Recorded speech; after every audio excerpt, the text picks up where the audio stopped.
وقتی میبینم یه روانی رو آخه دیوونه میشم. تو تک دونه گلی تو قلب عاشقم، توی عشق عزیزم. حمید سلمانی. وقتی میبینم یه روانی رو آخه دیوونه میشم. آخه دوست دارم احساس قلبمی توی عشق همیشم. تو سر برگ گلا تو دفتر دلم با خونم مینویسم.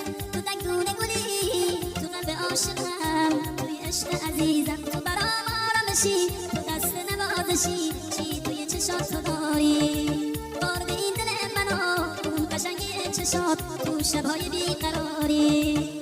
میخوام دیوونه با روی دلم نزار، خوبه که هوامو داری. ماه توی شبای من، خون توی رگای من، تو حکم خدا رو داری.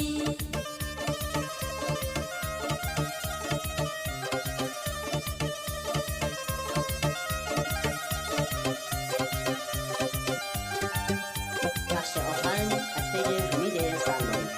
به تنگه دلم توی هوای تو یه شب پروانه میشم. یه ریخته تو دل بی بغض لعنتی دارم دیوونه میشم. دست خودم که نیست اشک توی چشام مثل بارون میباره. وقتی میشه غروب پیش دل لعنتی تو رو یادم میاره.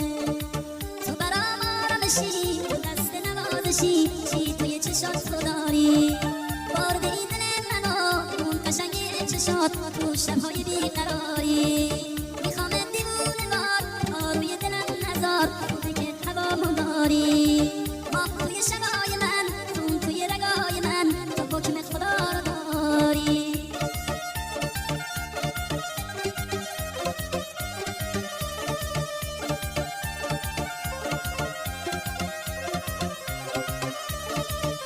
بازم شب بیقرار، نم نم بارونو دستای خالی من. بیا پروانه شو، بیا چرخی بزن توی حوالی من.